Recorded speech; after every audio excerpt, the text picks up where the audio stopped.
Hi everyone, I'm Anna from Start Abroad, and I am excited to speak with you today about 12 steps that you need to consider if you're thinking about moving to a new country. These are 12 things that we recommend thinking through, making decisions on in order to make your move successful. Here at Start Abroad, we support Americans, Canadians, Brits, and really any English speakers to move to Portugal, Costa Rica, Panama, and soon, Spain. So if you would like our help with any part of the process, any of these 12 steps, please reach out to us at info@startabroad.com. The first thing to decide when thinking about making a move abroad, unsurprisingly, is location.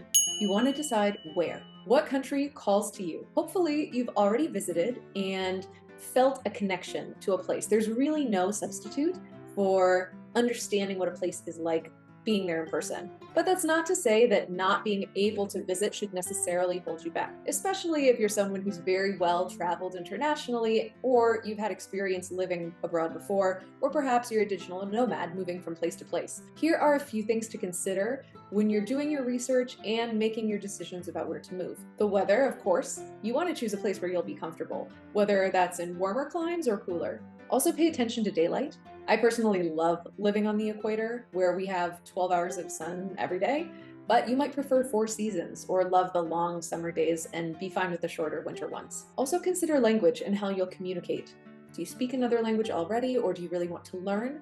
Or perhaps you're looking for a place where English is pretty widely spoken, so it'll be easier for you to get around without learning another language. You also want to be sure to think about culture and again, your comfort. Will you be comfortable living in a place where maybe the norms or the lifestyle is a bit different? And finally, of course, when it comes to location, you have to think about your visa options. We'll talk more about that in a bit. Step number 2. If you want to move to another country, you have to get whoever is moving with you on board. So if you've got a family that you're going to be relocating, you've got to think about them. Do you have a partner, kids, pets? There are definitely things to consider. In addition to just selling them on the idea of making a move to a new country in the first place. If you have kids, it's important to establish your plan for childcare or schooling in advance. Will you have access to a good quality public school, or do you prefer private schools? Would you want to look at an international school? What are the costs of childcare where you're moving? We do have a good video about international schools, so please check that out here. If you're moving with your pet, their lives are probably not going to change all that much compared to where they live now, but you do have to consider how you're going to get them there. Most important, can you bring them on the plane with you? Check out our video on this topic as well. And what about your partner? If you have a significant other, are they going to be able to continue their job from this new country? Will they be able to find a new job there? Again, we do have a video on how to talk to your boss about making a move abroad and continuing working that might be valuable in this case. Number 3, what visa, what residency will you be able to qualify for to live in that country, whether that's for the short term or the long term? A couple of things to think about here, and what we at Start Abroad specialize in are a few different categories of visas. So first, of course, you have your digital nomad visas. These are visas that are intended for people who are still working, who are employed but can work remotely. Typically, the requirement is that you're working for a company that is not within the country that you're seeking to live in.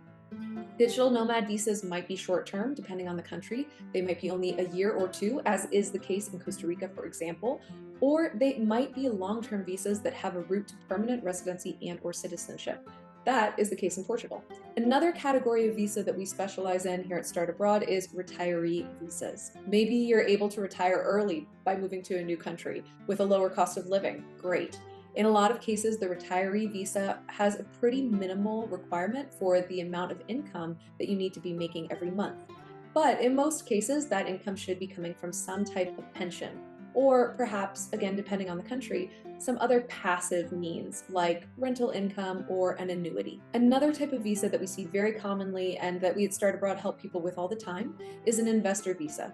Now, depending on the country, you might be restricted in terms of what type of investment, and certainly there's going to be a threshold, some amount of investment that you need to clear before you qualify for the visa. I'll give you a good example. In Costa Rica, you can qualify for an investor visa by buying any type of real estate, it's the most common type of investment, for 150,000 US dollars or above. In some countries, the investment visa is known as the golden visa. And depending on the country, you may or may not be able to qualify using real estate. There might be other types of investments to look at instead. This is the case in Portugal, for example. So you might, instead of real estate, need to think about investing in a company, hopefully one that would bring you decent returns, or perhaps there are other investments you could make, whether that's in a fund or an area of particular importance to that country. Maybe, as is the case in Costa Rica, you could invest in a reforesting project, or in Portugal, you could invest in the arts. Related to this investment idea is the next category. So thing number 4 to think about is, where are you going to live? What is your new home going to be like?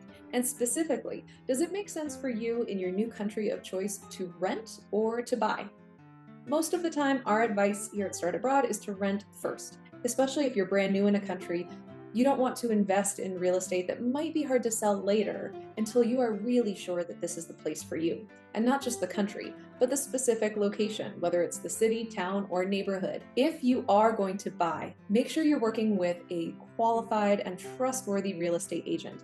In many other countries, the real estate market isn't as regulated as you may be used to where you're living now. There may not also be a standardized place where all homes for sale are listed, like an MLS, and so doing your due diligence or having someone on your side is much more important. If you decide to rent, it may also be worthwhile getting an expert on your side. It's one of the services that we provide at Start Abroad that's especially popular, particularly due to the fact that in many of these countries where we're helping people find rentals, you're facing real competition from the short-term rental market. Many landlords want to have Airbnbs instead of long-term rentals, which means that options can be few and far between or expensive unless you have local connections. Item number 5 to think about before you move to a new country is, what are you going to take with you? What are you going to leave behind? What are you going to ship? What will you store? What to do with all of your stuff, basically. Now, it's going to depend on the country what is easy to get there versus what is difficult to get there. In all places, it's probably going to be a good idea to speak to someone who knows what you should bring with you, or what's more challenging to get for a good price in the country where you are going as compared to where you're coming from. You're also going to want to think about, how much do you really need to bring? A lot of our clients fall into 2 categories here at Start Abroad. Either you want to bring everything. You want to bring your furniture, your books, all of your kitchen appliances, all of your clothes. You don't want to sacrifice any of those personal possessions. In that case, it makes a lot of sense to ship a container to your new country of choice. Another category of client has really decided to go minimalist with their move. They've decided it makes sense to either give away or to sell most of their belongings and move to their new country of choice with what they can bring with them on the plane. Now, that might be 20 large suitcases or bins weighing in at 50 pounds each, but still, that's really reducing the amount of stuff that you have in your life in order to make the move. There is sometimes another option depending on the country where you are moving to, which is if you, say, have 10 to 20 boxes additional that you want to ship to yourself in your new country, it might make sense to do that with air freight or another specialized shipping service. Item number 6 that you want to think about before making a move to a new country. Identify, how are you going to get around? Are you in a place where they have excellent public transport that you can rely on? Or are you going to be in a place where it really makes sense to have a car? This, of course, is one of the criteria that should go into deciding thing number 1, where are you going to live? If it's important to you to not have a car, choose a place that gives you great access to public transport. If you do decide that you need a car, the way to get that car often looks quite different in other countries. So be sure to get some information about the car purchase process beforehand. That is something that we help with also at Start Abroad. You can check out our video about how to buy a car in Costa Rica if that makes sense for you. Item number 7, when you're moving to a new country. Figure out your healthcare. Now, depending on where you're moving to and where you're moving from, you might actually be going to a better healthcare system, or perhaps one that's just more affordable. That's certainly the case for a lot of our American clients moving to countries like Portugal that have national healthcare systems that are quite strong. If you're moving to a country with a national healthcare system, the number 1 thing that I would recommend is speaking with some people about the difference between the private and the public systems, where to seek care within the public system and when. What is the public system good for? Is it good for everything truly? It may be that it makes sense to both enroll in a national public system and also get private health insurance to cover you in the private system.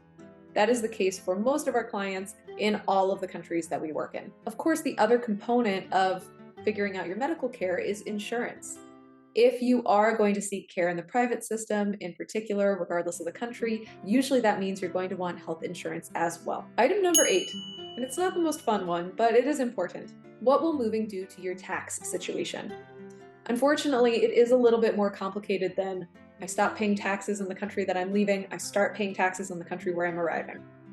If you're an American citizen in particular, which is a lot of our clients, you're always going to have to at least file tax back in the US. Filing doesn't necessarily mean paying, because there might be some exclusions or deductions or exceptions that apply to you as an expatriate of your country of birth or your passport country. It may also be actually that moving will be great for your taxes. There are a number of countries that do not tax foreign earned income. In Costa Rica, this is actually the case that most foreign earned income is not taxable in Costa Rica. Regardless of where you're coming from and where you're going, once you've made your decision, it does usually make sense to talk to a tax professional about what to expect when it comes to your taxes so you can plan accordingly. And while we're on the subject of money, let's talk about item number 9, which is understanding what life in this new country will mean when it comes to your banking and your money transfer options. Are you going to want to open a bank account in the new country where you're living? Does that make sense? Or is it a requirement for your visa? Or are you going to want to keep almost all of your money back in your home country's accounts and just transfer that regularly into your new country?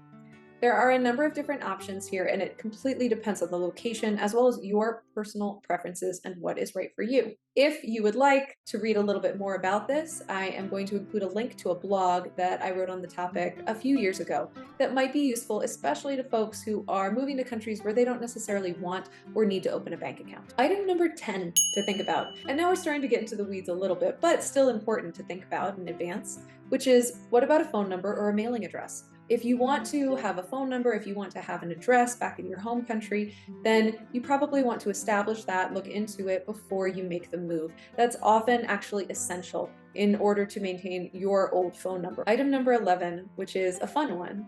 In order to make your move successful, connect with other expats. I definitely recommend doing this before you move, and certainly once you're in the stage of, oh, I have a million questions. There's nobody that can provide the same level of support as folks who have made this journey before you. They can also be the ones that really help you to feel welcome when you're going through a tough transition moving to a new country. No matter how experienced you are and no matter how tough, it's always a big transition. Connecting with fellow expats can make you feel at home. It can be the most valuable resource to you as you look to get all of your very detailed questions answered, and it can just be fun. And finally, item number 12. Accept that none of this is going to be easy. Moving abroad is certainly a dream, and it's one that we here at Start Abroad help clients realize all the time. And it ends up almost always being a case of, I feel like my life has really improved at the end of the day. But it's also a period of transition. It's also a period in which there are a lot of logistics to figure out. So just know that it's not all going to be sunshine and rainbows to get to that dream life in your new country. It makes sense that you're going to have a few hiccups, a few challenges along the way. If you need help at any point within that process, please think about reaching out to us at Start Abroad. We're at www.startabroad.com, and we offer free 15-minute consultations for anyone looking to relocate to our countries of Costa Rica, Panama, Portugal, and Spain.